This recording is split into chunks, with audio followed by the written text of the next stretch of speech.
Hello students, welcome back to our YouTube channel JRF Station. I am Sneha, your guide and mentor. Hope you are doing well. So let's start our today's class that is about our paper 2 Commerce.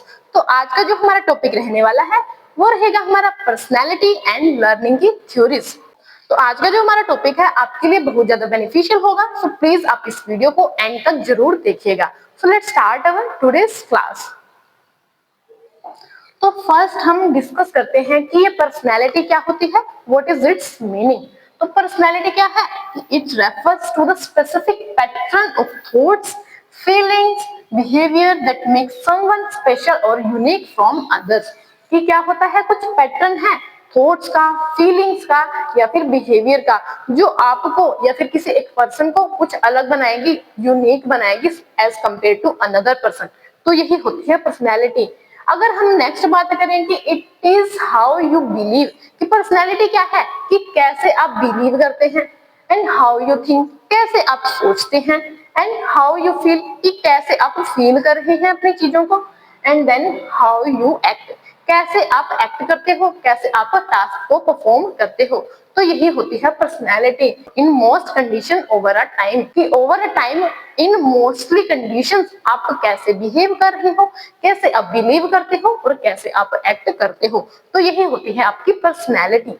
अब next हम discuss करते हैं characteristics of a personality. अब कुछ इसकी features होती है। First इसकी फीचर्स है कि it is specific to every individual, कि ऐसा नहीं है कि उसकी पर्सनैलिटी भी सेम है और 3-4 पर्सन की और पर्सनैलिटी सेम है, ऐसा नहीं होता। सबकी अपनी एक स्पेसिफिक पर्सनैलिटी होती है और ये स्पेसिफिक होती है एवरी इंडिविजुअल की। It is stable over the years, कि ये स्टेबल है, ऐसा नहीं है कि personality day by day, second by second change होती है, ऐसा नहीं होता, ये स्टेबल रहती है ओवर द ईयर्स। अब नेक्स्ट हम बात करते हैं, इसमें इंक्लूड होता है both internal and outside component. Internal मतलब हमारे कुछ थॉट्स हैं, हमारे इमोशंस हैं या फिर फीलिंग्स हैं, एंड आउटर मतलब कि हमारा बिहेवियर कैसा है, कि हम कैसे कंडक्ट कर रहे हैं आउटसाइड एनवायरनमेंट में। तो इन दोनों का ही कॉम्बिनेशन होती है पर्सनैलिटी। अब नेक्स्ट है it is encouraged by means of genetic and surrounding, कि ये इन्फ्लुएंस होती है कि हमारे जीन्स कैसे हैं, हमारा सराउंडिंग कैसा है, तो वही हमारी पर्सनैलिटी को क्या करता है, एनकरेज करता है और हमारी पर्सनैलिटी को इन्फ्लुएंस करता है। अब नेक्स्ट है इट शेप अवर कंडक्ट और बिहेवियर, कि जो हमारा बिहेवियर है, हमारी कंडक्ट है, उसको भी हमारी पर्सनैलिटी शेप करती है। अब नेक्स्ट आ जाते हैं very important theories of personality. इसमें फर्स्ट थ्योरी आती है ट्रेट थ्योरी। ट्रेट थ्योरी क्या कहती है कि ये सजेस्ट करती है personality is composed of stable enduring, जिसे हम बोलेंगे everlasting traits that influence behaviour across various situations. कि पर्सनैलिटी क्या है, कुछ क्वालिटीज, कुछ ट्रेट्स का ही कॉम्बिनेशन होती है, कि उससे ही हमारी पर्सनैलिटी बनी होती है जो एवरलास्टिंग होते हैं। एवरलास्टिंग ऐसा नहीं है कि कुछ क्वालिटी थी आज हमें थी और कल खत्म होगी, परसों हमें थी और उससे अगले दिन खत्म होगी, ऐसा नहीं होता। कुछ हमारी क्वालिटीज हैं, ट्रेट्स हैं, वो एवरलास्टिंग रहते हैं, जो हमारे बिहेवियर को या फिर क्या करते हैं, वो एक specific time, over the period of time हमारी पर्सनैलिटी को, हमारे बिहेवियर को वो अफेक्ट करते हैं क्रॉस वेरियस सिचुएशन। अब नेक्स्ट क्या कहते हैं ये, अब जो मेन बात है ना, जहां से क्वेश्चन पुट किया जाता है कि जो ट्रेट थ्योरी है वो big five model of personality को आइडेंटिफाई करती है, जहां से आपसे हर बार क्वेश्चन पूछा जाता है। तो ये वेरी इंपॉर्टेंट है। अब इसको याद करने की ट्रिक है कि big five model of personality क्या है। ओशियन, ओ से हम अब डिस्कस करेंगे कि ओ से क्या होता है, सी से, एंड देन हम वन बाय वन इनको डिस्कस करते हैं। अब ये मॉडल आइडेंटिफाई करता है 5 ब्रॉड पर्सनैलिटी की डायमेंशन को। इसमें फर्स्ट होता है ओ से openness to experience. Openness to experience का मतलब है कि to what extent, to what limit you are open to new ideas, कि आप कितनी लिमिट तक, कितनी हद तक आप न्यू आइडियाज के लिए ओपन है, कि आप उनको एक्सेप्ट करोगे, न्यू आइडियाज को, कुछ न्यू नॉलेज को या फिर इनोवेशन को। तो अगर इस टाइप का पर्सनैलिटी का कोई पर्सन है तो क्या होगा, वो बाय नेचर क्रिएटिव होगा, क्यूरियोसिटी उसमें होगी और इमेजिनेशन, उसकी थिंकिंग थोड़ी होगी। तो ये होता है ओपननेस टू एक्सपीरियंस। देन आता है सी से कंसाइशियसनेस। अब इसमें क्या है कि कितने नंबर ऑफ गोल्स पर एक पर्सन अटेंशन प्रोवाइड करता है, एक टाइम में उनके ऊपर कंसंट्रेट करता है over a period of time. कि अगर वो एक टाइम पर एक कोई, जैसे हम मान के चलते हैं कि एक पर्सन है जो एक टाइम पे बहुत सारे उसने ऑब्जेक्टिव सेट कर रखे हैं, एक पर्सन है उसने कुछ सेट कर रखे हैं कुछ थोड़े से ऑब्जेक्टिव। अब ऐसा पर्सन जिसने बहुत सारे ऑब्जेक्टिव, एक लॉन्ग लिस्ट बना के ऑब्जेक्टिव की, हाँ एक टाइम वो सारे अचीव करेगा, तो वो पर्सन ऑर्गेनाइज नहीं होगा एज कम्पेयर टू वैसा पर्सन जिसने कुछ ही ऑब्जेक्टिव को एक टाइम के लिए अचीव करने के लिए रखा हुआ है। अब जो पर्सन एक टाइम पे कुछ ऑब्जेक्टिव लेकर चलेगा तो वो ऑर्गेनाइज्ड होगा, थोड़ा डिसिप्लिन भी होगा और रिस्पॉन्सिबल वे में वो काम करेगा। अब नेक्स्ट हो जाता है ई से एक्स्ट्रावर्जन। एक्स्ट्रावर्जन का मतलब होता है, एक हम पढ़ेंगे आगे, इंट्रोवर्ट होता है, एक होता है एक्सट्रोवर्ट। अब ये एक्स्ट्रावर्जन का मतलब या फिर एक्सट्रोवर्ट का मतलब क्या होता है कि how much comfort you feel after meeting people, कि आप जब लोगों से मिलते हो उसके बाद आपको कितना कंफर्ट, कितनी खुशी महसूस होती है, यही होता है हमारा एक्स्ट्रावर्जन। कि अब जिनको खुशी होगी दूसरों से मिलकर तो वो तो एक्सट्रोवर्ट होंगे, और इंट्रोवर्ट जिनको दूसरों से मिलकर कोई खुशी नहीं होती, वो बाय नेचर शाई होते हैं, दूसरों से मिलना उन्हें अच्छा नहीं लगता, तो वो होंगे हमारे इंट्रोवर्ट। अब अगर कोई पर्सन कंफर्ट फील करेगा दूसरों से मिलकर, दूसरों से डिस्कस करकर, वो सोशलाइज होगा और वो थोड़ा टॉकटिव भी होगा। तो ये था हमारा इससे एक्स्ट्रावर्जन। अब नेक्स्ट हमारा आ जाता है ए से एग्रीएबलनेस। एग्रीएबलनेस का मतलब है ability to go with others, कि आप दूसरों से कितना एग्री करोगे, दूसरों के साथ मिलकर कितना चलोगे। अगर जो पर्सन एग्रीएबल होगा, काइंड होगा, कोऑपरेटिव होगा नेचर से, एंड कंपैशनेट भी होगा। अब नेक्स्ट हमारा एन से आ जाता है न्यूरोटिसिज्म। न्यूरोटिसिज्म का मतलब है कि how much a person feel emotional instability, anxiety and mood swings, कि कितना कोई पर्सन इमोशनल इंस्टेबिलिटी को फील कर रहा है, उसके मूड स्विंग्स हो रहे हैं, एंड देन क्या हो रहा है, उसको एंजाइटी भी फील होती है। अगर बाय कोई नेचर अगर कोई पर्सन न्यूरोटिसिज्म की पर्सनैलिटी है उसकी, तो उसको क्या होंगे, इमोशनल वो इंस्टेबिलिटी हमेशा उसके साथ बनी रहेगी। तो ये थे हमारे 5 जो डायमेंशन है पर्सनैलिटी, जिसे हम बिग 5 मॉडल ऑफ पर्सनैलिटी के नाम से भी जानते हैं। अब ये जो ट्रेट है हमने जैसे डिस्कस करा, ओशियन के नाम से ये ट्रेट होते हैं। ये ट्रेट हेल्प करते हैं प्रिडिक्ट करने में work related behaviour and outcome, कि एक एम्प्लॉय का वर्क से रिलेटेड क्या बिहेवियर होगा, कि वो ओपननेस टू एक्सपीरियंस है या फिर एक्स्ट्रावर्जन होगा वो, या फिर एग्रीएबलनेस का उसके अंदर राइट होगा। अब ये होती है हमारी ट्रेट थ्योरी। अब नेक्स्ट हमारी सेकंड थ्योरी जाती है साइको एनालिटिकल थ्योरी, जिसको बताया था सिगमंड फ्रॉइड ने। अब ये थ्योरी क्या बात करती है कि ये थ्योरी एम्फेसिस डालती है that the role of unconscious mind and past experience, कि हमारा जो पास्ट एक्सपीरियंस है और हमारा जो अनकॉन्शियस माइंड है वो हमारी पर्सनैलिटी को शेप करने का काम करता है। ये सजेस्ट करते हैं कि जो पर्सनैलिटी है वो 3 फैक्टर से मिलकर बनती है। अब ये 3 फैक्टर इन्होंने बताए थे, एक होती है इड, एक होती है ईगो, एंड देन हमारी सुपर ईगो होती है।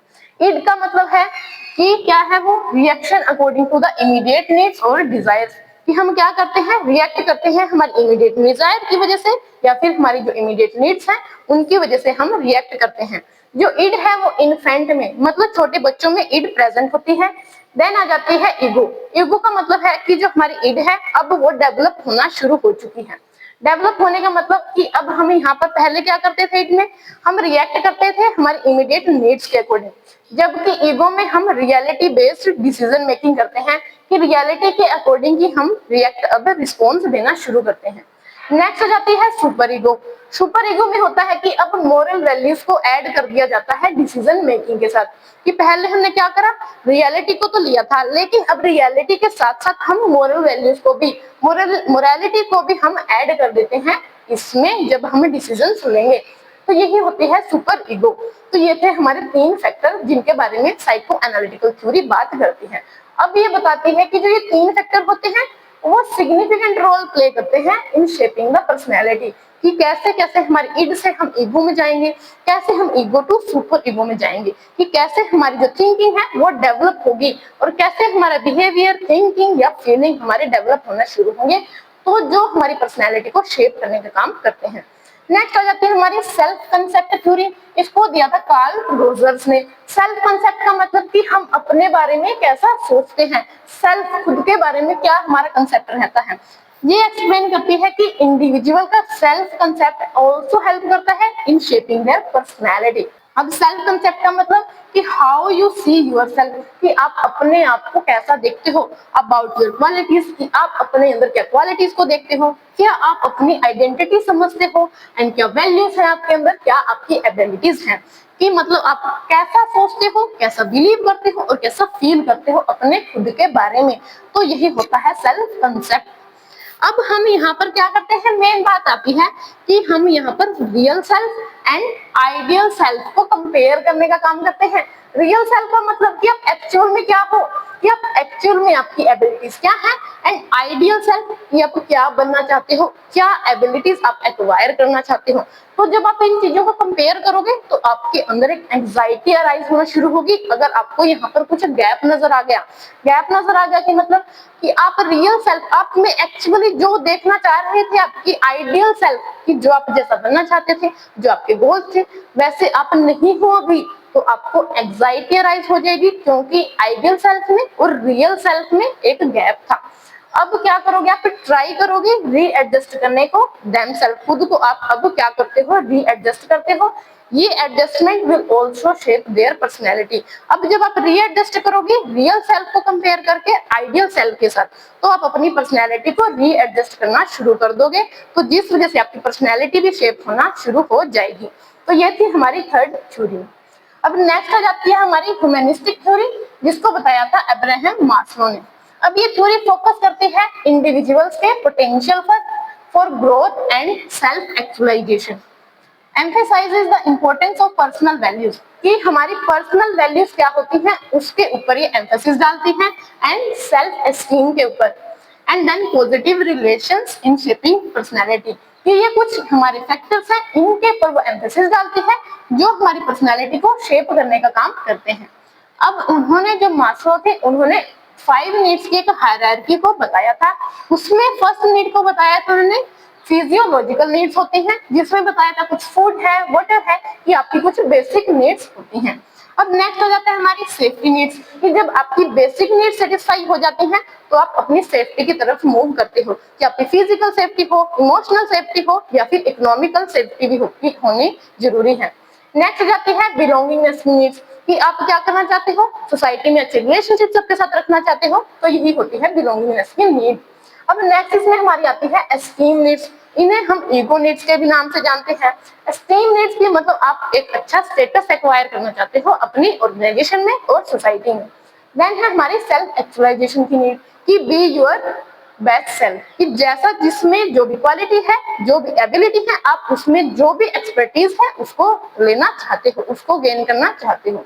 अब यहाँ पर जो ये 5 नीड्स हैं इन्फ्लुएंस करती हैं आपके पैटर्न ऑफ थॉट्स, कि जैसे मेरी ये नीड होगी उसके अकॉर्डिंग मेरे थॉट्स होंगे, फीलिंग्स होंगी और थिंकिंग होगी। तो यही हमारी जो थॉट्स हैं, फीलिंग और थिंकिंग है, हमारी चेंज होती जाएंगी जैसे जैसे हम मूव करेंगे one need to another need. जैसे कुछ हमारी लोअर लेवल नीड्स होंगी, तब हम वहां से मूव करेंगे हायर लेवल नीड्स पर, तो हमारी जो थॉट्स हैं और थिंकिंग है वो भी चेंज होना शुरू हो जाएंगी। तो जिस वजह से हमारी पर्सनैलिटी भी एक अलग तरीके से चेंज होना शुरू होती है और वो शेप होना भी शुरू हो जाएगी। तो इसी के बारे में अब्राहम मास्लो ने बताया था कि कैसे हमारी पर्सनैलिटी शेप होती है। नेक्स्ट हो जाती है सोशल लर्निंग थ्योरी, जिसको बताया था अल्बर्ट बंडूरा ने। अब ये थ्योरी क्या कहती है कि ये एम्फेसिस डालती है रोल ऑफ ऑब्जर्वेशनल लर्निंग, कि एक जो पर्सन होता है, पीपल होते हैं, वो ऑब्जर्व कर कर लर्न करते हैं, कि उन्होंने कुछ देखा उसके अकॉर्डिंग ही उनके थॉट्स हैं, थिंकिंग अराइज होना शुरू हो जाती है, जो उनकी पर्सनैलिटी को शेप करती है। अब ये सजेस्ट करती है कि जो इंडिविजुअल है वो लर्न करता है बाय ऑब्जर्विंग द अदर्स, कि दूसरों को ऑब्जर्व कर कर, and are influenced by their own beliefs and expectation, और उनके जो खुद के एक्सपेक्टेशन है या फिर बिलीव्स हैं उनसे वो खुद इम्पैक्ट होते हैं। तो यही उन्होंने इसके बारे में बताया था, कि इन्होंने बताया कि पर्सन है वो लर्न करता है सोशल फैक्टर से, that learning will help in shaping their personality, कि उन्होंने जो भी सोसाइटी में देखा उसके अकॉर्डिंग ही अपनी पर्सनैलिटी को उन्होंने अब शेप करना शुरू कर दिया। तो यही थी हमारी सोशल लर्निंग थ्योरी, जिसको डिफाइन करा था अल्बर्ट बंडूरा ने। तो नेक्स्ट हम डिस्कस करते हैं पर्सनैलिटी के कुछ टाइप्स होते हैं। अब इसमें आती है कि टाइप ए पर्सनैलिटी और एक होती है type B personality. Type A personality के जो पर्सन होते हैं वो फास्ट होते हैं, मतलब वो अपने काम को थोड़ा जल्दी करते हैं, कंपेटिटिव होते हैं बाय नेचर, एंड टेंस, वो थोड़ा टेंशन में रहते हैं हमेशा, मतलब उनको एंजाइटी हमेशा फील होती रहती है। जैसे हम यहाँ पर इस डायग्राम में देख सकते हैं कि हमारे यहाँ पर type A and type B की पर्सनैलिटी के हैं। हमारे यहाँ पर पर्सन जो टाइप ए का है वो कंपेटिटिव है, थोड़ा एग्रेसिव है by nature and easily stressed, उसको बहुत ज्यादा इजी स्ट्रेस हो जाता है। जबकि जो टाइप बी पर्सनैलिटी है वो रिलैक्स्ड है, मतलब वो थोड़ा शांत है, बाय काम है नेचर एंड पेशेंट, उनमें थोड़ा धीरज और धैर्य रहता है।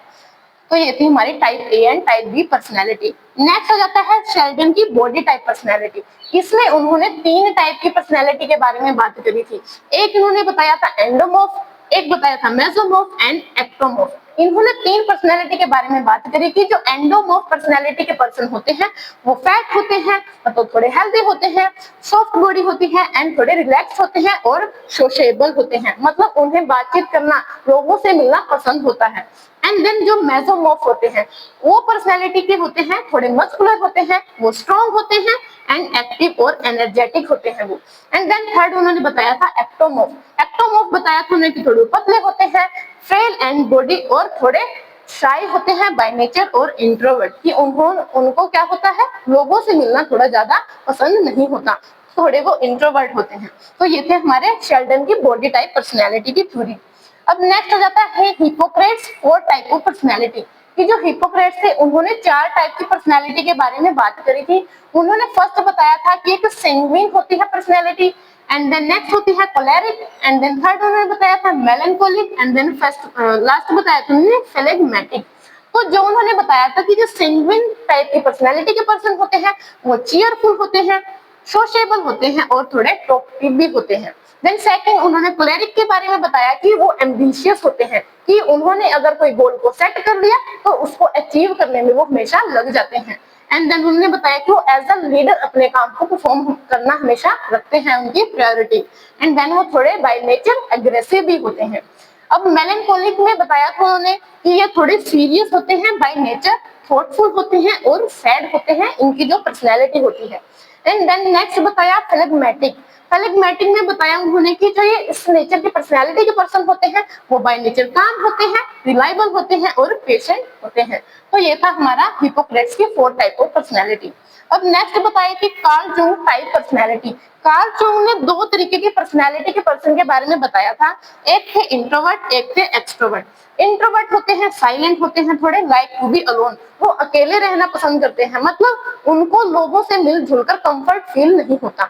जबकि जो एक्सट्रोवर्ट होते हैं वो सोशल होते हैं, टॉकटिव होते हैं, कि उन्हें लोगों से मिलकर बातचीत कर थोड़ा अच्छा लगता है और वो सोशलाइज होना पसंद करते हैं। तो ये थे इंट्रोवर्ट और एक्सट्रोवर्ट, जिसके बारे में बताया था कार्ल जंग ने। अब नेक्स्ट हमारे जो वेरी इंपॉर्टेंट है कि हाँ यहाँ से भी हमारे क्वेश्चंस पूछ लिए जाते हैं। अब ये है MBTI। MBTI का मतलब है मेयर्स ब्रिग्स टाइप इंडिकेटर। अब ये क्या है, एक तरीके का पर्सनैलिटी को असेस करने का ये टेस्ट होता है, जिसको डिफाइन करा था इजाबेल ब्रिग्स मेयर्स ने एंड कैथरीन हुक ब्रिग्स ने। अब इनके जो लास्ट नेम है मेयर्स एंड ब्रिग्स को ही इन्होंने मिलाकर कंबाइन कर एक नेम दे दिया, मेयर्स ब्रिग टाइप इंडिकेटर। अब इसमें 4 डायमेंशन के बारे में बात करी गई थी। एक फर्स्ट थी इसमें introvert versus extrovert. Introvert versus extrovert का मतलब है कि how much comfort an individual feel to contact with other, कि कितना कंफर्ट वो फील करेगा जब वो दूसरों को कांटेक्ट करता है, कि वो आउटवर्ड है या फिर वो इनवर्ड है। नेक्स्ट इन्होंने बताया सेंसिंग वर्सेस इंट्यूशन, कि एक इंडिविजुअल प्रेफर कैसे करेगा अंडरस्टैंड करने का रिपोर्ट्स, कि थ्रू द सेंसेस और थ्रू पैटर्न और पॉसिबिलिटी, कि किस तरीके से वो अपनी जो वर्ल्ड है उसको अंडरस्टैंड करेगा अपने सेंस का लगा के यूज, या फिर वो अपनी इंट्यूशन का, अपनी जो पैटर्न है पॉसिबिलिटीज का।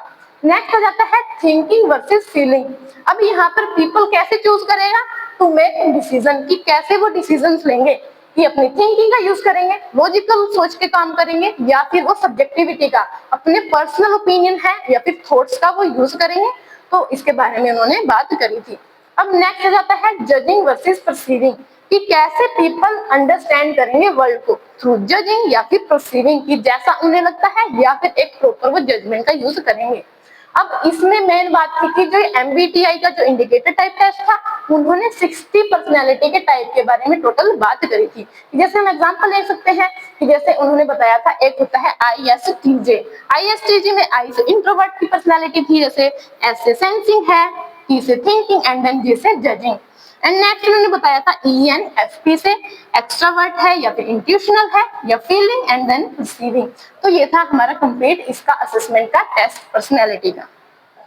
एंड देन हमारा नया टॉपिक आता है लर्निंग। अब हमने पर्सनैलिटी के बारे में और उसकी जो थ्योरीज आई थी उसको वन बाय वन अच्छे से डिस्कस कर लिया है। अब हम डिस्कस करते हैं लर्निंग का मीनिंग क्या होता है और उसकी क्या हमारी थ्योरीज होती है। तो फर्स्ट हम डिस्कस करते हैं कि ये लर्निंग होती क्या है and what is its meaning. A permanent change in behavior, information or abilities or conduct due to practice, education और new skills या फिर experience। कि क्या कर रहे हैं, हमारा जो बिहेवियर है, हमारी वैल्यूज हैं या फिर हमारे बिलीव्स हैं, उनमें एक परमानेंट चेंज आ गया। क्यों आया? क्योंकि हमने कुछ प्रैक्टिस करी, कुछ एजुकेशन को एक्वायर करा या फिर कुछ न्यू नॉलेज है या फिर स्किल्स को हमने गेन करा। तो यही होती है लर्निंग। लर्निंग में जो मेन बात है यहाँ पर ये है कि हमारा जो बिहेवियर है उसमें परमानेंट चेंज होगा। ऐसा नहीं कि हम क्या कर रहे हैं, टेम्परेरी चेंज कर रहे हैं। तो मेन बात यही है कि जो लर्निंग है it is not a short time change. ये शॉर्ट टाइम चेंज नहीं होता लाइक मूड और इमोशन, कि जैसे हमारे मूड है, हमारे इमोशन है, वो day by day, routine by routine वो चेंज होते हैं। लेकिन हमारी जो लर्निंग है वो ऐसे इतनी जल्दी चेंज नहीं होती, वो परमानेंट चेंज होता है इन बिहेवियर।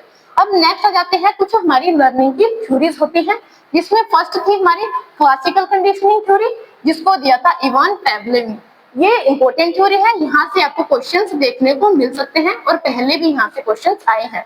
तो ये जो इवान पैवलोव थे वो रशियन साइकोलॉजिस्ट थे। उन्होंने एक रिलेशन बताया था, कनेक्शन बताया था स्टिमुलस और रिस्पॉन्स के बीच में। इसका मतलब है कि जब दो थिंग्स अकर टुगेदर, कि टू थिंग्स जब एक साथ होती हैं तो हमारा जो ब्रेन है वो उनको कनेक्ट करना शुरू कर देता है। कि हम कहते हैं कि कोइंसिडेंस हो गया, कि एक चीज ऐसे उसी टाइम पे हुई और दूसरी चीज भी उसी टाइम पे हुई, तो हमारे ब्रेन ने उन दोनों को कनेक्ट कर दिया। तो यही उनके बारे में स्टिमुलस और रिस्पॉन्स के कनेक्शन के बारे में इवान पैवलोव ने बताया था। अब ये स्टिमुली क्या होते हैं? ऐसी चीज जो क्या करती है, कॉज करती है रिएक्शन या फिर रिस्पॉन्स इन ह्यूमन बींग्स या फिर एनिमल्स में। तो यही होती है स्टिमुली, कि जो आपको क्या करती है, रिएक्शन देने पे, रिस्पॉन्स देने पे कोई चीज मजबूर कर रही है, वही होती है स्टिमुली। अब पावलोव ने एक एक्सपेरिमेंट करा था डॉग के साथ। तो उन्होंने कि जैसे उन्होंने जो डॉग है उसको फूड दिया, तो उन्होंने पहले क्या देखा, जब उन्होंने उसको फूड दिया तो जो डॉग है उसके मुंह से सलाइवा अराइज होना शुरू हो गया। जब नेक्स्ट टाइम उन्होंने क्या करा, पहले उन्होंने अनकंडीशनड फूड का यूज करा था, कि अब तक उन्होंने कंडीशनिंग नहीं की थी उस फूड की किसी और अनदर थिंग के साथ। पहले एक्सपेरिमेंट में उन्होंने ये किया, लेकिन नेक्स्ट एक्सपेरिमेंट में उन्होंने पहले क्या करा, बेल को रिंग करा। बेल रिंगिंग के बाद उन्होंने फूड को दिया डॉग को, लेकिन उन्होंने देखा कोई भी जब बेल रिंग की डॉग के मुंह में कोई सलाइवा क्रिएट नहीं हुआ। लेकिन जब उन्होंने इस एक्सपेरिमेंट को दोबारा दोहराया, कि उन्होंने पहले बेल को रिंग किया, देन फूड को डॉग को दिया, फिर उन्होंने बेल रिंग की एंड फूड को डॉग को दिया, तो उन्होंने वहां पर ये ऑब्जर्व किया कि जब उन्होंने बेल रिंग की तो फूड देने से पहले ही जो डॉग है उसके मुंह में सलाइवा सिक्रेट होना शुरू हो चुका है। तो अब उन्होंने यही बताया कि जो लर्निंग है अक्कर होती है जब हम किसी स्टिमुलस लाइक फूड को हम जब क्या करते हैं, कंडीशन कर देते हैं, किसके साथ, उस सलाइवा के साथ, कि हमने बेल की साउंड के साथ उसको कंडीशनिंग कर दिया और एनिमल ने उसकी तरह ही उसको रिस्पॉन्ड करना शुरू कर दिया। एंड देन अब हम इसके बात करते हैं की फ्रेजेस के बारे में। उसमें उन्होंने 3 की फ्रेजेस के बारे में बात की थी। एक था अनकंडीशन स्टिमुलस, एक था हमारा कंडीशन स्टिमुलस एंड देन हमारे कंडीशनल रिस्पॉन्स। अनकंडीशन हमारा क्या था, फूड था, कि हमने उसको किसी और स्टिमुलस के साथ कंडीशन नहीं किया था। एंड देन हमारा कंडीशन स्टिमुलस क्या था, बेल को हमने सलाइवा के साथ कंडीशन कर दिया था, जो हम रिस्पॉन्स लेकर आना चाहते थे। यही था हमारा कंडीशनल रिस्पॉन्स जो हम लेके आ रहे थे सलाइवा। तो ये थी हमारी कंप्लीट कंडीशनिंग की थ्योरी। अब नेक्स्ट हम बात करते हैं ऑपरेंट कंडीशनिंग। इसको बताया था B.F. स्किनर ने, जो अमेरिकन साइकोलॉजिस्ट थे। अब ये बेस्ड थे रिवॉर्ड एंड पनिशमेंट पर। रिवॉर्ड एंड पनिशमेंट का मतलब ये है यहाँ पर कि लर्निंग यहाँ पर होगी जब कुछ हमारा कॉन्सिक्वेंस होगा बिहेवियर का, कि कुछ हम बिहेव करेंगे और उसका कुछ रिजल्ट आएगा, उसके बेसिस पे ही हम कुछ अब लर्न करेंगे। रिजल्ट आएगा तो हम या तो उसको रिवॉर्ड करेंगे या उसको पनिश करेंगे। कि अगर हमें जो बिहेवियर आया किसी पर्सन में उसको हम रिवॉर्ड करते हैं तो वो पर्सन उस बिहेवियर को दोबारा करना चाहेगा, तो वही बिहेवियर अब वो इंक्रीज करेगा। लेकिन अगर कोई हमने बिहेवियर था उसको पनिश करा, तो अब वही बिहेवियर हमारा डिक्रीज होगा कि अब वो पर्सन दोबारा उस काम को नहीं करेगा जिसके लिए उसको पनिशमेंट प्रोवाइड की गई थी। अब इसमें की फ्रेजेस क्या थे कि री इन्फोर्समेंट का मतलब है यहाँ पर कि रिवॉर्ड टू ग्रोथ बिहेवियर, कि हम यहाँ पर रिवॉर्ड दे रहे हैं ताकि हमारे बिहेवियर को हम ग्रो कर सकें। अब नेक्स्ट है हमारे जैसे इसमें पनिशमेंट। अब पनिशमेंट क्यों देते हैं हम? ताकि हम जो बिहेवियर है उसको डिक्रीज करने का काम कर सकें। अब इसमें एक होता है पॉजिटिव रीइंफोर्समेंट, एक होता है नेगेटिव रीइंफोर्समेंट। पॉजिटिव का मतलब ही हम कुछ क्या कर रहे हैं, रिवॉर्ड को ऐड कर रहे हैं, जैसे यहाँ पर प्रिसाइज रिवॉर्ड होगा। एंड देन जब हम पुट ऑफ कर रहे हैं समथिंग लाइक बैड, कि कुछ हम बैड चीज को रिमूव करना चाहते हैं, तो जिस वजह से हम उस बिहेवियर को पनिश करते हैं। जैसे हमने क्या करा, लोअर डाउन कर दिया होमवर्क फॉर करेक्ट बिहेवियर, कि कोई स्टूडेंट था उसका बिहेवियर अच्छा नहीं था क्योंकि हम उसको बहुत ज्यादा होमवर्क देते थे, लेकिन अब हमने क्या करा, उसके होमवर्क को रिड्यूस कर दिया ताकि हम उसको करेक्ट बिहेवियर कर सकें। तो यही होता है नेगेटिव रीइंफोर्समेंट। तो ये थी हमारी ऑपरेंट कंडीशनिंग की थ्योरी। अब नेक्स्ट इसमें जाते हैं trial and mistake studying theory. इसको दिया था एडवर्ड टोलमैन, एडवर्ड थोर्नडिके ने इस थ्योरी को एक्सप्लेन करा था।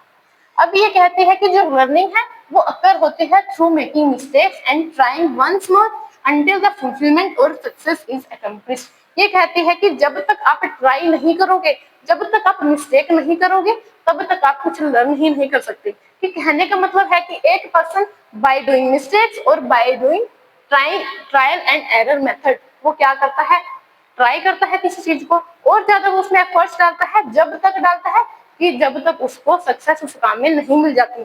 तो उसमें वो कुछ लर्न करता है, जब वो कुछ एफर्ट्स करेगा, कुछ वो अपने ट्राई करेगा और मिस्टेक करेगा। तो यही बताया था उन्होंने। अब इन्होंने एक एक्सपेरिमेंट करा कैट के साथ इन अ पजल बॉक्स, कि उन्होंने एक कैट को पजल बॉक्स में डाल दिया। तो उन्होंने ऑब्जर्व करा कि अब क्या करती है कैट, अटेम्प्ट करेगी। अब आप उसको पिंजरे में डालोगे तो ऐसा तो है नहीं उससे निकलने की वो कोशिश ना करे, तो वो कुछ ट्राई करेगी और मिस्टेक करेगी कि हाँ उसने ये ट्राई किया तो उसको सक्सेस नहीं मिली, उस पिंजरे से वो बाहर नहीं निकल सकी, तो वो और ज्यादा एफर्ट्स डालेगी और मिस्टेक करेगी। तो देन नेक्स्ट वो उसको क्या होगी, अब वो लर्न कर लेगी टू डू अ प्रिसाइज। अब वो क्या कर देगी, प्रेस कर देगी लेवर टू गेट अवे। अब उसे पता चल जाएगा कि इतने सारे एफर्ट्स किए उसने, इतनी सारी मिस्टेक्स की, तो अब वो लास्ट अपना एफर्ट देगी जिससे उसे सक्सेस अचीव हो जाएगी, उस लीवर को प्रेस कर देगी जिससे वो इस पजल बॉक्स से बाहर आ जाएगी। तो उन्होंने यही एक्सपेरिमेंट करा ये जानने के लिए कि एक पर्सन लर्न करता है बाय डूइंग मिस्टेक्स और एरर्स, और वो ट्राई करता है ज्यादा से ज्यादा जब तक उसको एक सक्सेस उस काम में अचीव ना हो जाए। तो इसकी मेन जो बात क्या कही गई कि एक hit action are remembered and repeated, कि जिस काम को मैंने किया और जिससे मुझे सक्सेस मिली तो वही काम को अब मैं रिपीट करूंगी, उसको मैं याद रखूंगी। तो यही इन्होंने बात की थी। अब नेक्स्ट आ जाती है हमारी ऑब्जर्वेशनल लर्निंग, या फिर इसे हम सोशल लर्निंग थ्योरी के नाम से भी जानते हैं। इसको दिया था अल्बर्ट बंडूरा ने। अब ये क्या कहती है कि हम अपनी सोसाइटी को, जो भी हमारे सराउंडिंग में है, उसको ही ऑब्जर्व कर कर लर्न करते हैं। कि learning takes place by way of looking and imitating other, कि हम दूसरों को देखकर, दूसरों की नकल कर कर ही हम लर्न करते हैं। और by observing the behaviours of their role model, कि हमारे जो रोल मॉडल्स हैं हम उनके बिहेवियर को ऑब्जर्व कर कर क्या करते हैं, लर्न करते हैं। कि जैसा हमारा रोल मॉडल है हम तो वैसा ही बनना चाहते हैं, और वैसे ही हमारी लर्निंग होना शुरू अब हो जाती है। कि जैसे कोई चाइल्ड है learn clap by observing other, कि जैसे हम बच्चों को क्लैप करना सिखाते हैं, कि छोटा बच्चा है हम उसको ऐसे बताते हैं कि ऐसे क्लैप होती है, तो अब क्या करता है चाइल्ड, हमें ऑब्जर्व कर कर, अपने जो भी एल्डर्स हैं उनको ऑब्जर्व कर कर वो क्लैप करना सीखता है।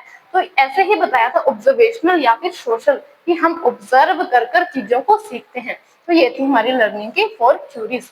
अब नेक्स्ट आ जाती है हमारी कॉग्निटिव लर्निंग की थ्योरी, जिसको बताया था एडवर्ड टोलमैन ने।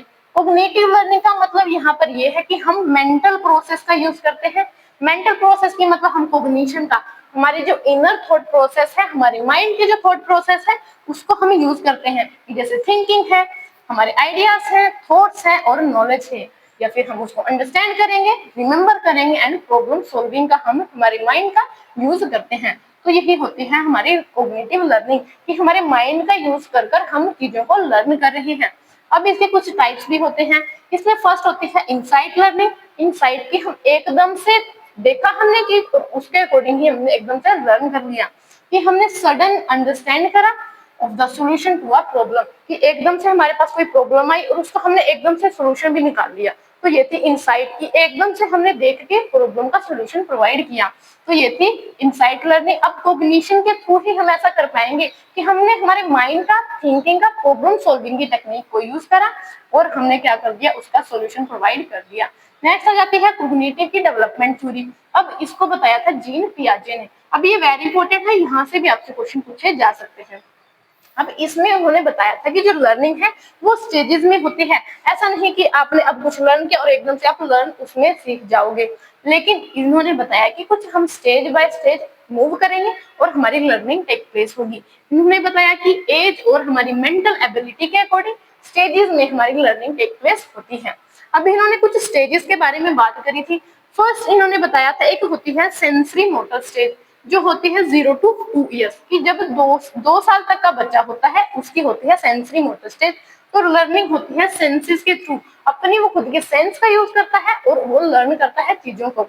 नेक्स्ट आ जाती है हमारी प्री ऑपरेशनल स्टेज। ये होती है 2 से 7 ईयर्स के बच्चों के लिए, कि जब 2 से 7 साल के बीच में होता है हमारा बच्चे कोई, तो वहां पर लर्निंग होती है सिंबल्स के थ्रू, कि जैसे हम उसको कोई भी सिंबल दिखाएंगे कि कोई एप्पल है, उसको हम बताएंगे एप्पल होता है, तो वो एप्पल को अब लर्न करना शुरू कर देगा बाय सीइंग द सिंबल्स।